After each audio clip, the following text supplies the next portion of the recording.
staying behind to participate in this, the last program of the day. And hopefully, you can understand more of our CGSE exchange development. There will be altogether 3 topics in this workshop. Firstly, I will introduce the CGSE history, the existing status of our future to a new era.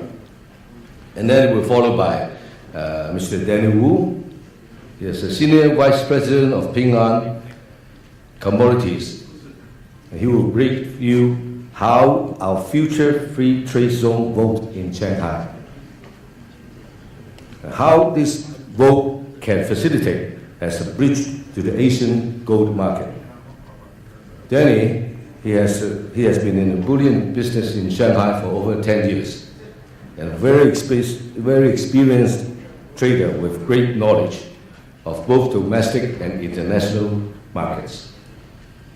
And last but not least, Mr. Raymond Chan, our past president in the year 1996, will address the function and opportunities of the new RMB gold contract and the Wonder Warehouse.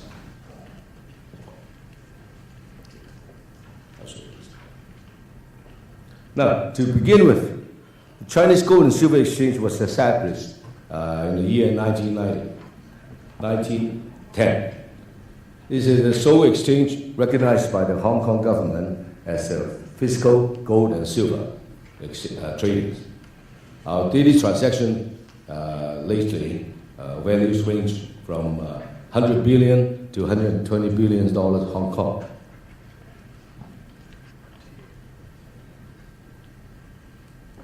Now, the exchange consists of 171 members, okay, and they're divided into 4 categories.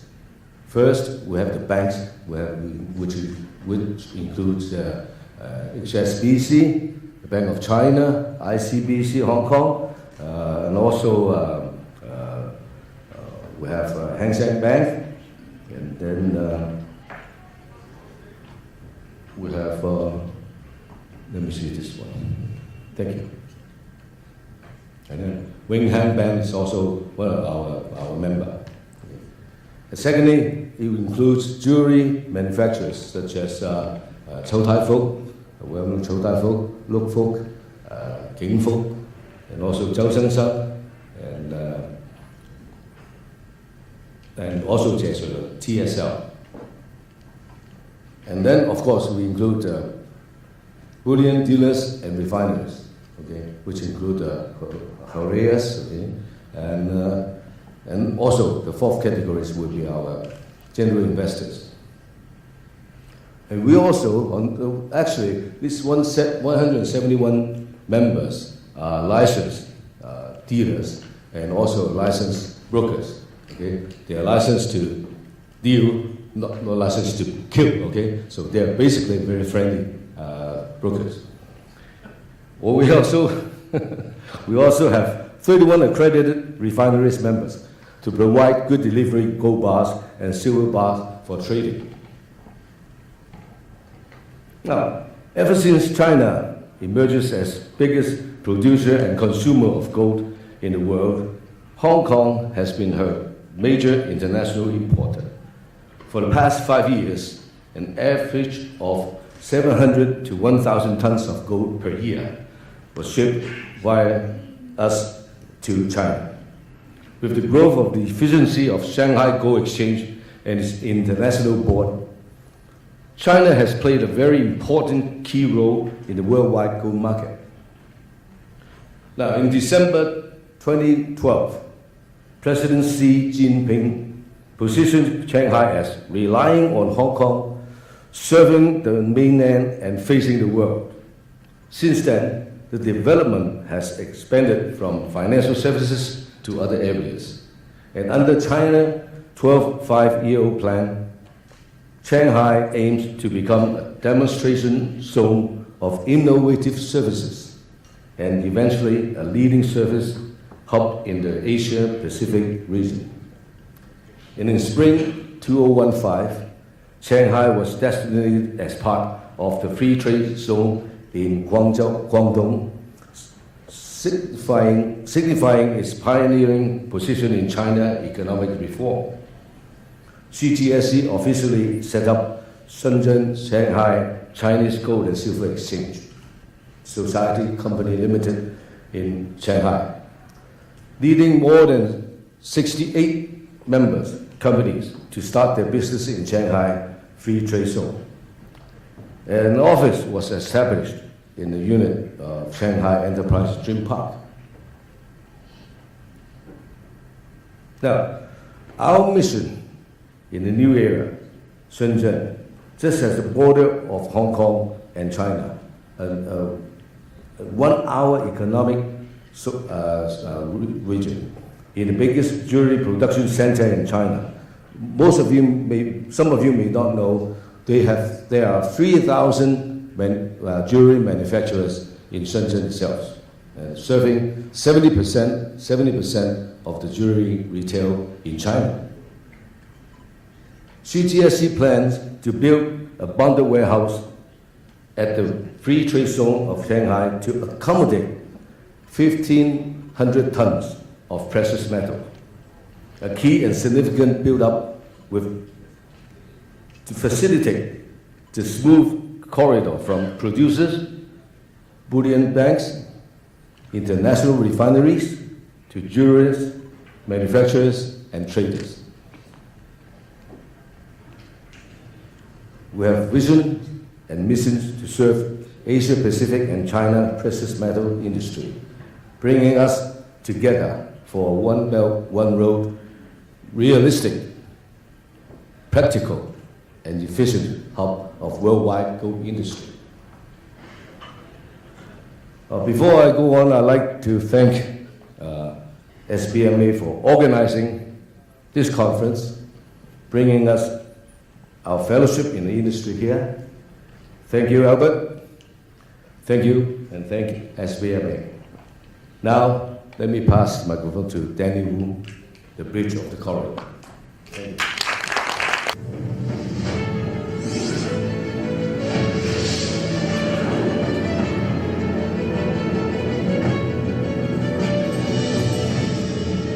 The Chinese Gold and Silver Exchange is Hong Kong's only gold exchange that trades in physical gold and provides trading facilities and relevant services to its members who trade in precious metals such as gold and silver. Currently, the CGSE adopts and operates under 2 trading methods, open outcry and electronic trading. Various floor traders of our member firms, that is, those persons wearing red jackets, call out bid and ask prices in Cantonese in the trading hall, and their calls are supplemented with hand signals. This way of trading is called open outcry in overseas exchanges. When a deal is done, the seller must complete a trading note within 15 minutes and hand it to the buyer for confirmation.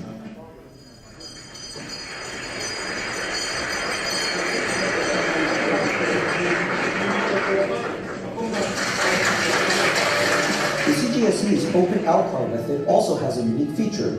It combines both spot and futures trading, in which investors can trade spot gold and defer settlement by paying a carrying charge, which simulates gold futures. Contracts traded under the open outcry method are 99 tail gold contract, Hong Kong dollar kilo gold contract, and the renminbi kilobar gold contract. The trading methods and operational model of the CGSE are the brainchild of our visionary leaders and eminent practitioners in Hong Kong's gold industry over the last century. These practices have withstood the test of time. Looking ahead, we will continue, as we have done in the past, to provide a high level of professional service to our members. And we will strive to further advance the development of the gold industry.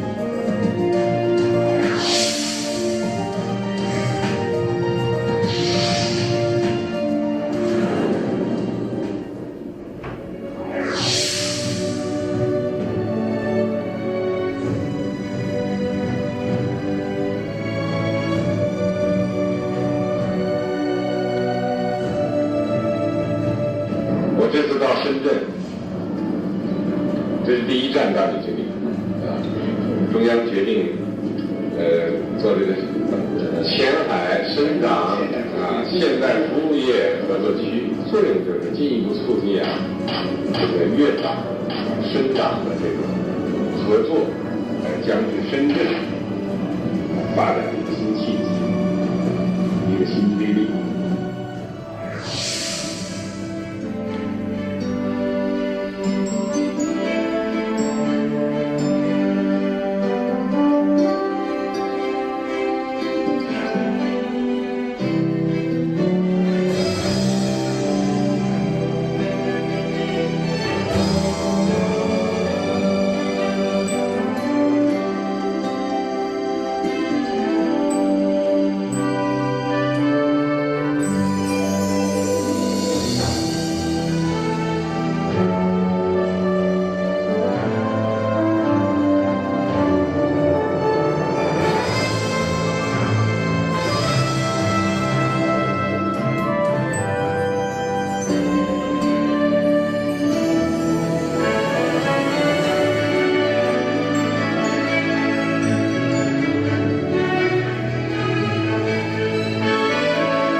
Firstly, thank you for Dr. Zhe.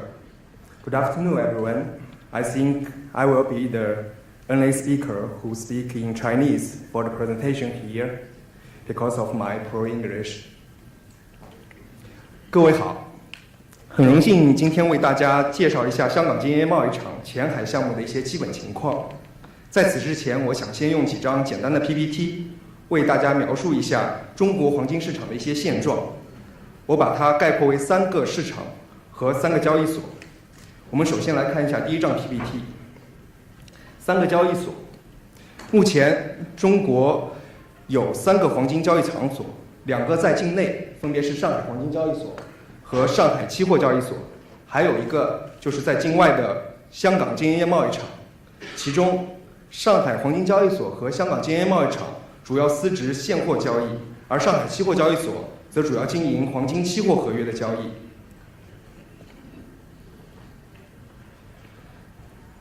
3个市场，中国黄金市场主要有3个部分组成：一是集中在上海的银行间市场，一个是集中在深圳水贝的黄金珠宝加工及批发市场，另一个则是香港，中国黄金转口贸易的中心。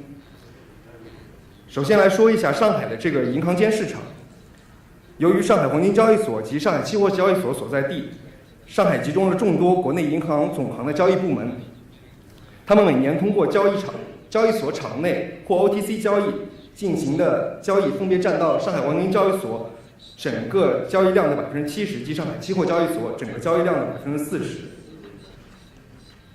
再来，我们说一下深圳的黄金珠宝产业链，这里有3600余家黄金珠宝企业。是我们黄金珠宝首饰业的制造中心和贸易中心，占全国黄金珠宝产能的60%，直接的从业人员达到40万。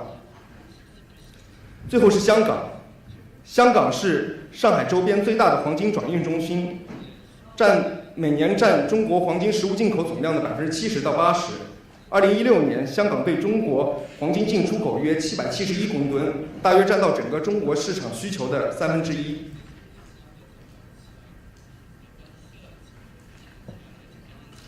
接下来我们来看一下这几个市场和交易所交割库的现状。首先是境内，上海黄金交易所和上海期货交易所均通过国内商业银行运营其黄金交割仓库。我们可以看到图的左边。在境外端，香港的各黄金仓库服务于包括 CGSE 在内的境外交易所及境外交易机构。香港的仓库和境内仓库主要通过运输进行两岸的黄金实物的进出。一般情况下，加上运输及一些必要的出入库手续，需要花上半天到1天的时间。此前，国内的交易所就此问题也找了解决的方案，但由于一些政策的限制，其解决方案无法发挥全部的职能。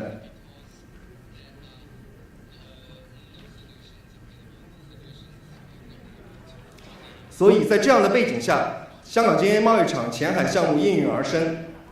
项目可以概括为在港交易、在澳清算、前海交割，配合中国政府粤港澳大湾区的建设，利用人民币交割结算的新合约连接亚太和国际市场。整个合约包括3个部分，整个项目包括3个部分：新的仓库、新的合约和新的系统。我们将在深圳前海建立一个全新的保税交割仓库，同时在香港建业贸易场上线一个全新的前海交割人民币和公金条合约，并配套新的交易和仓储清算系统。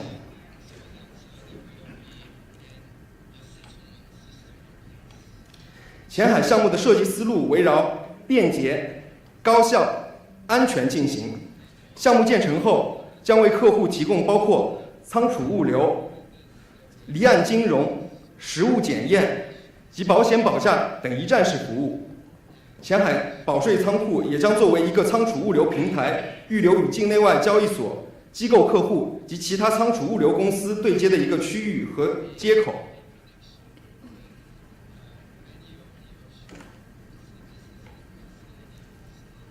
接下来我们下面说一下整个前海保税交割库的规划。仓库本身将规划3个功能区域，一个是 CGSE 前海合约交割的仓库区域，一个是与其他平台对接所预留的黄金仓储区域，即我们图中看到的左边的区域，再有一个是其他贵金属仓储区域，目前主要规划为白银的仓储区域。与此同时，香港建业贸易场将授权银行和金融控股集团对前海仓库进行管理及运营。可以看到这边。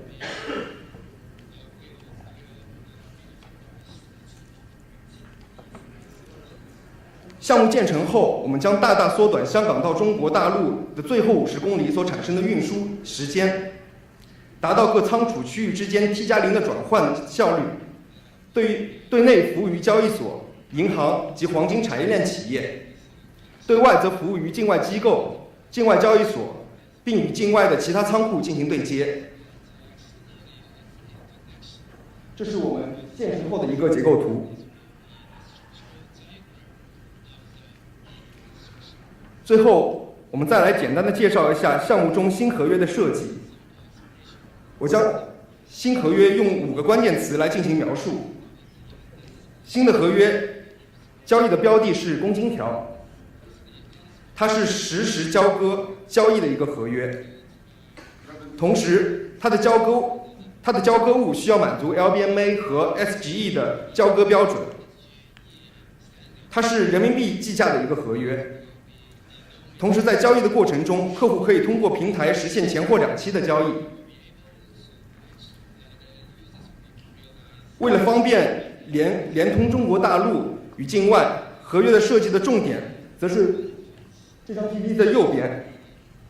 合约设计的重点是交割品必须同时满足上海黄金交易所和 LBMA 的双重认证要求。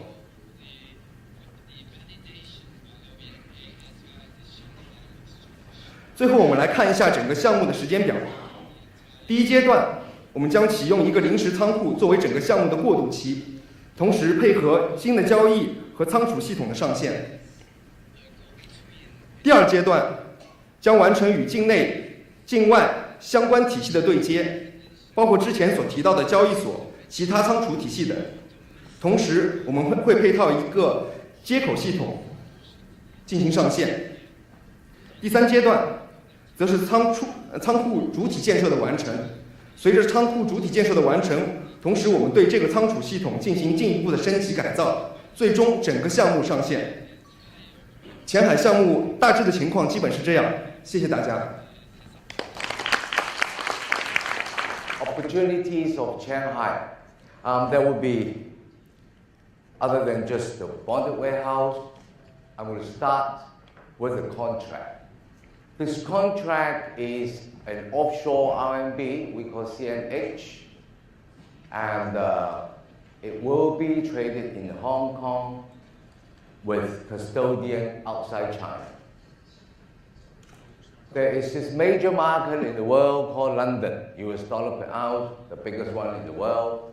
We got SGE in Shanghai performing so well with CNY, but however, there is always, we think there's a niche for Hong Kong to provide a similar trading mechanism for the industry. All right? Because you will see there will be premium, discount, and there will be arbitrage against different interest rates of even CNH and CNY, US dollar. It is a contract that we plan to service the industry in this region, from Hong Kong onwards to here. The triangle that you see has been happening, but it's happening much in OTC markets. They are trading in SGE, they are trading in London where people will ship gold from US market or from some producers market to the users in Shanghai. But however, CGSE has its position in Hong Kong, free trade, free foreign currency, has no control in a currency or a foreign exchange. We can be a very good bridge, a very, very good bridge for the world to come, maybe join China, or maybe use the currency to protection of their RMB assets. It will be very, very new to countries around here that we're happy with US dollar. Why should I go and buy RMB to buy gold? Or why am I to sell gold and get RMB? Because RMB is under the exercise of a national convertibility that gives us opportunities. As our president said this morning, the arbitrage against currencies, interest rates, and the metal can build up a very, very big open interest and to build up a very big opportunities to trade. Now, let's talk some more business. The location swap. What is location swap? Location swap is a deal amongst two zones of trading, countries, cities even. If I buy Hong Kong and the premium in Singapore, suppose, comes better, I sell Singapore. But how do you settle? How do you settle? You need the vault, which Dr. Hayward Zheng has been planning for the past 2 years, to build a vault for central clearing mechanism. The gold that you sell in Hong Kong, or you buy in Hong Kong, where you sell in Singapore, there are arrangements among vaults that you can deliver the gold in Singapore, maybe to Thailand, maybe to Vietnam, Cambodia. But however, your gold in Hong Kong do not have to move. There is what we call a location swap amongst countries that can save up some logistics. It's convenient for partners, for participants here, because on the other way, if the premium goes higher in Singapore, I can sell Singapore and I complete my contract in Hong Kong and settle. Okay? Of course, there are some necessity that you have to move the gold around. But here it is, when you have this central voting system, you don't have to move them. Or as long as you have arrangements, or we're going to try to arrange a settlement for a vote in Shanghai and a vote in international market, that you can do an arrangement for your gold to be swapped around. That saves time, that saves costs, and creates liquidity for manufacturers, for even for traders. Logistic companies would not like me, would not like this idea. But conversely, you think about it, you will be having very, very important service contributed to all the exchanges that we see today. You contribute data, you contribute the account swaps, you contribute informations among traders in these countries of how they were booked. That it creates very, very good opportunities even for logistic institutions. I heard just now there are many exchanges coming with many contracts. Right? An exchange here, an exchange there, with this new contract, that new contract, and our chairman Sunil has said some customer orientated. All right, good. But however, at the end of it, there must be some settlement. There must be some settlement. And if Dr. Hayward Jones says we are friendly competitions on a macro way, we should cooperate, a location swap can be a Thai exchange product with a Hong Kong RMB product, or in Singapore, the SGX or ASX probably in Sydney or Perth. There will be these opportunities and the hub to create. Location swap involves very good financing opportunities, which I will come back later on. Now, product swap. We have heard catering mechanisms in this region for investors. But how do you ever imagine that the real business in this industry has different products that we should cater? Other than just location swap, we actually enhance the settlement amongst different products. My experience was, one of our colleague member back in Shenzhen produced jewelry 916 22K. He's got 3 of his staff carry the stuff to Dubai, put down the jewelry, take back another 30 kilos home for the next manufacturer. Same in Malaysia, right? From Hong Kong, from Shenzhen. No need. If you have a central vault mechanism, the product swap provides that jeweler deposits this 30 kilo of manufactured jewelry, gets the logistic company to inform the settlement bank, and the settlement bank inform the buyer back in, say, Dubai or around here that, hey, your jewelry is here, release the gold that you have stocked with me. That will be a 1 hour instead of 7 days. It takes 7 days for the entire logistic just for the plane and the settlement, not the manufacturing part. Lots of people not in the industry that cater for just trading, they do not know the difficulties of product swap. This exchange in Hong Kong has been servicing the 3,000 Shenzhen jewelry for the past 30 years because they all came from Hong Kong actually. We know the problem. There are scrap jewelries too. There are lots of scrap jewelry recycling in this area. You deposit your scrap jewelry, you have a trading arrangement with our member, he releases gold to your account right away. There are mining companies in Myanmar in the future, right?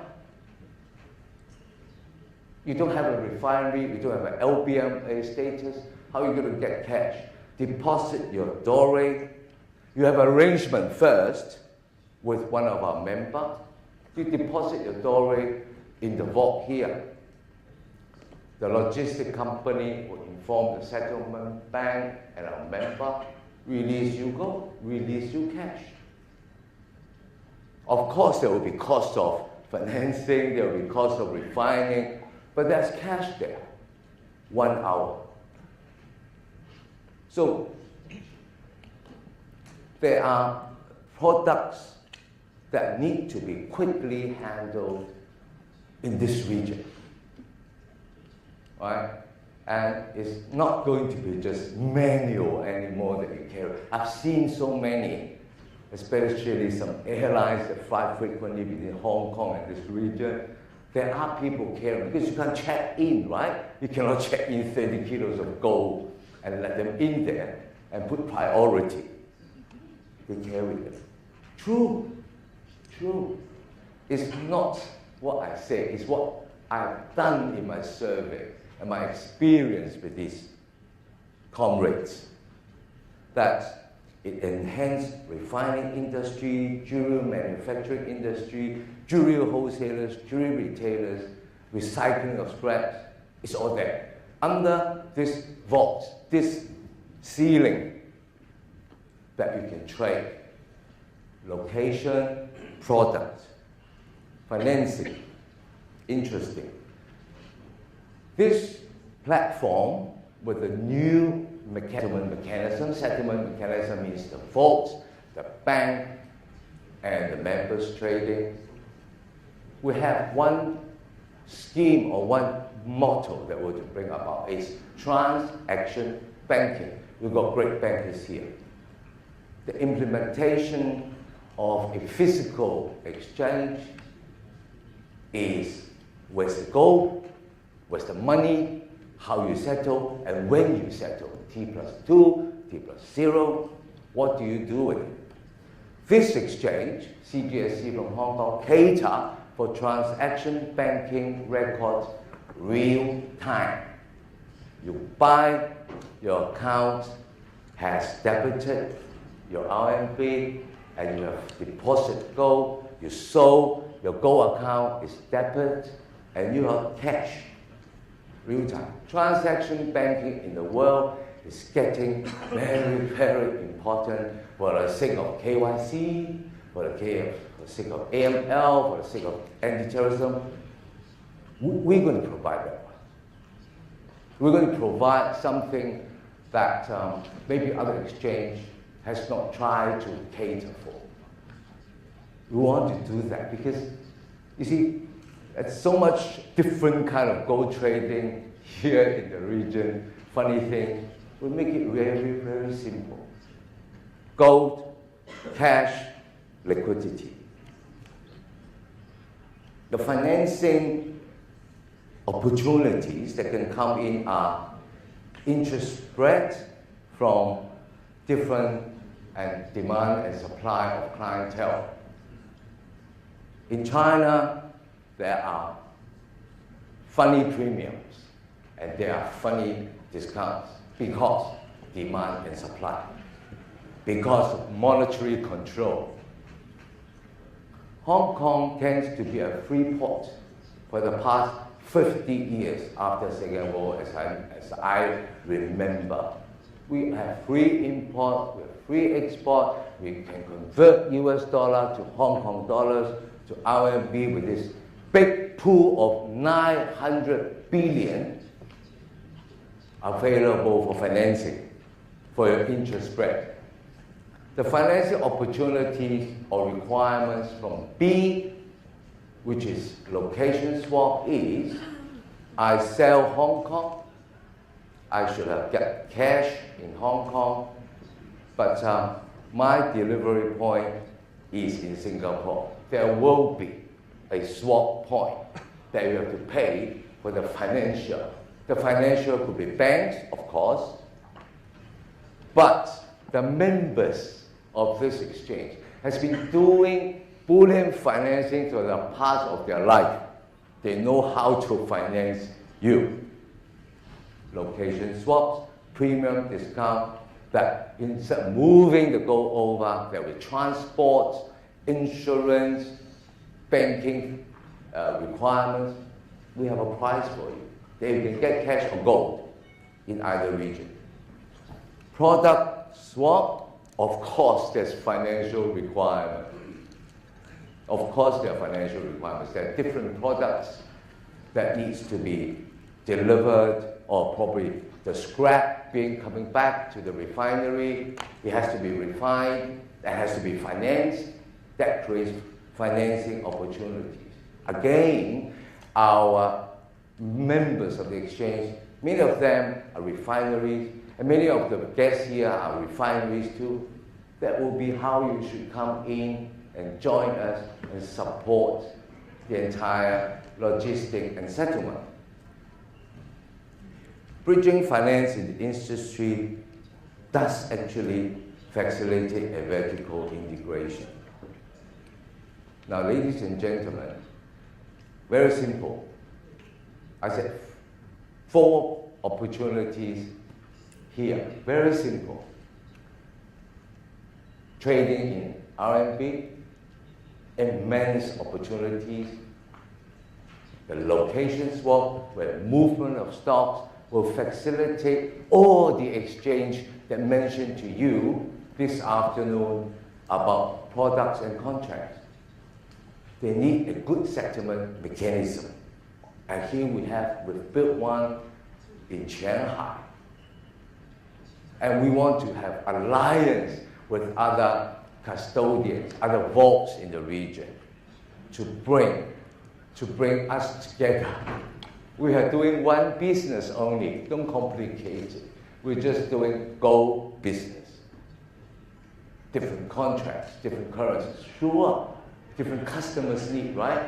However, if we have a macro agreement, a macro mechanism like today's conference, the networking surely will build up a very, very exercisable business opportunities and platforms. Okay? I'm the last speaker. I know you're going to give me a big hand before I go. No, I haven't finished. No, I haven't finished. I want to make the big hand more meaningful. Why we're here. This hand is CGSE from Hong Kong. You see the yellow ties, the gentlemen with yellow ties, they are all our members and leaders of the industry in Hong Kong. All right? This hand are all of you to come to this conference and spend the last session with this last old speaker. Let's put them together as the networking that you and us come together. All right? Yeah, that's it.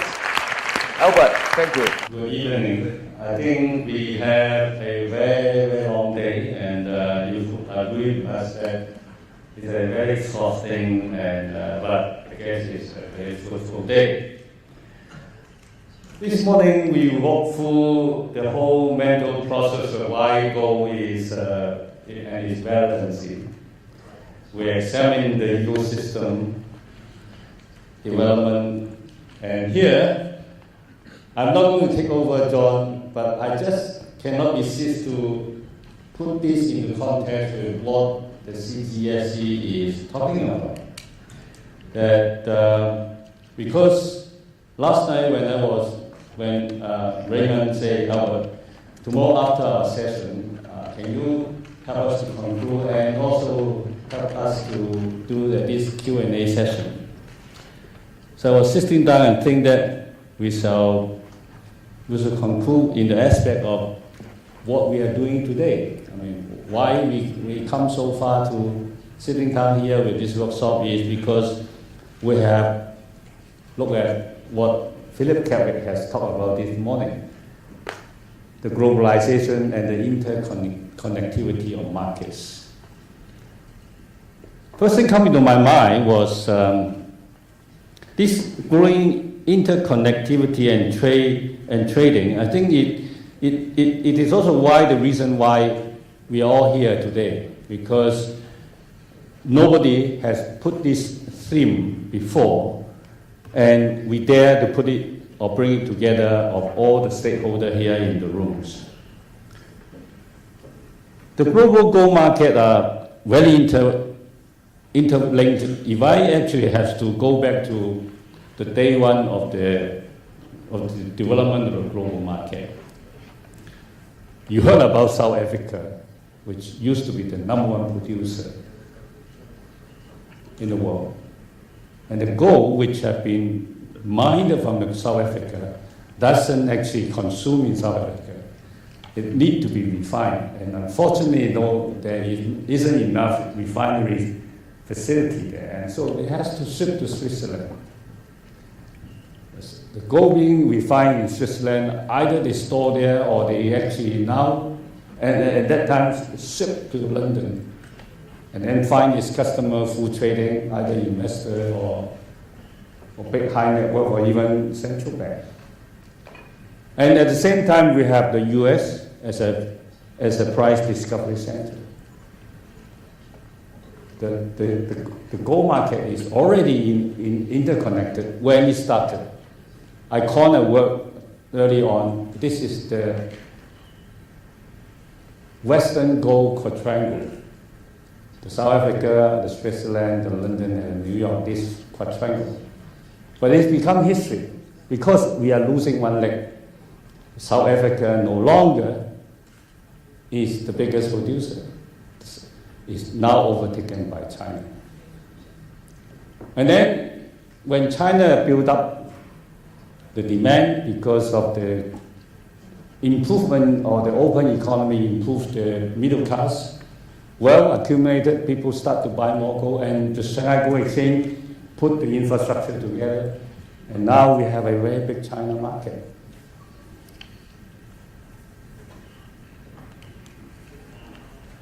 However, with these changes,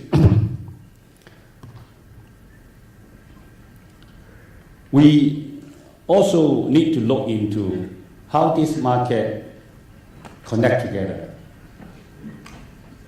This panel, CGSE, put together few things. It is convenient, it's efficiency, and it's safety. I think those are the criteria, the guiding principle of the market infrastructure provider, the market infrastructure facilitator, like the previous panel. All the exchanges were talking about trying to provide more efficient way of helping the customer to access gold. Now, the CGSE initiative is all about building a physical gold corridor along the physical consumption belt, ranging from East Asia and connected to ASEAN and then go beyond. And it started from in the north, from Japan, South Korea, linking in China, and to Hong Kong, and eventually to go south to Singapore. And it then connected with two producing regions, two regions. One is a producing region like Australia, Papua New Guinea, Indonesia, and Myanmar. And also a big consumption region in ASEAN and India and beyond. Shanghai, like London, is going to be the main focus of the developing, like corn, a new Eastern Gold Quadrangle. What is this four corner of this quadrangle is all about?